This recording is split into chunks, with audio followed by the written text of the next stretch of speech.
Let's start with a case study this time. This is a real life situation.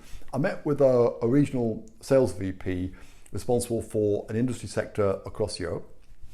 And we discussed his team of account managers.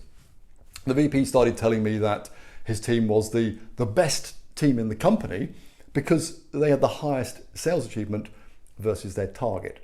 They had, in fact, achieved 30% over target. And he regarded this as a great success, and then told me that because of this, his team didn't really require any training and that I should devote my time to other less successful teams.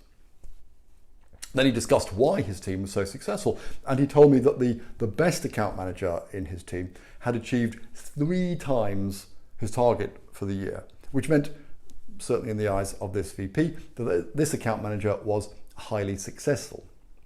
On the other hand, he complained about another member of his team who had achieved less than half of her target, and he was thinking about how to remove her from the business. Now let's just consider a few points. The first question to ask yourself is this. Is the account manager who achieves 3 times the target successful? Well, certainly from the point of view of the CFO he is, but what about from our point of view, the point of view of account management?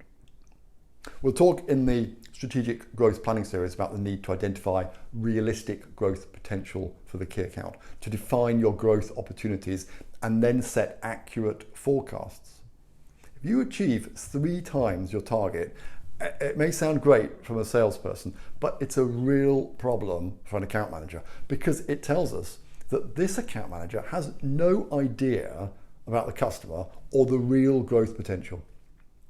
If you expect to sell 2 million, as this account manager had predicted, by the way, and you actually sell 6 million, then clearly you are not driving this business. You have not identified these growth opportunities.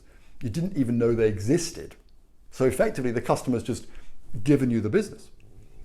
The incremental revenue is not coming as a result of the account manager's action. It's just the customer giving you the business. Now, you could argue, of course, that, well, you must be doing something right. Something must be going well operationally for the customer to be confident enough to give you all this extra business.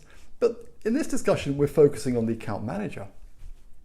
In this situation, of course, we're happy to take the business, provided it's profitable, but we can't claim that the account manager is responsible.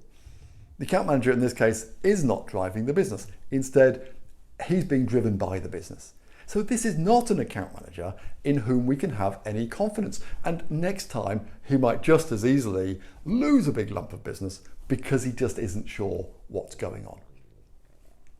Let's now look at the other apparently failing account manager. And you'll recall that this account manager had only achieved half the target, which on first glance seems to be a poor result. But if we investigate further, we'll find that this customer was moving a big part of its production out of Europe into Asia. And so we should expect to lose a big piece of business.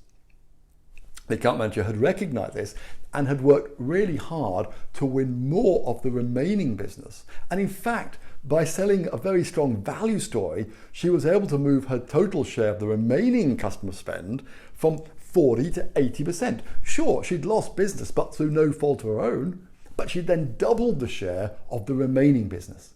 So this is an account manager who's taking responsibility and is certainly driving the business. So the real point here is that highly successful account managers accept that they are responsible for the business growth. They don't wait for the customer to give them the business. They're able to define the growth opportunities for the coming 12, 24 months, and they can show not only where these opportunities lie, but also what they have to do to win these growth opportunities. The less successful account manager tends to take credit when things work well. When they achieve, then they believe they did it. But when things don't go so well, then they tend to blame external factors. So the less successful account managers will tell me that they're not succeeding because the economy is difficult, the competition is very aggressive, their products aren't good enough, their quality isn't high enough, their prices are too high, their colleagues aren't supportive, and so on. Any reason to avoid taking responsibility. The highly successful account managers always take responsibility, good or bad, and they have a plan to show how they're driving the business. So the key question to ask yourself is, am I driving the business, or am I being driven by the business? The highly successful account managers will be able to show how they are driving their business. So I'm going to leave you now with that thought, give you some time to make your notes in the workbook, and then prepare for your group session.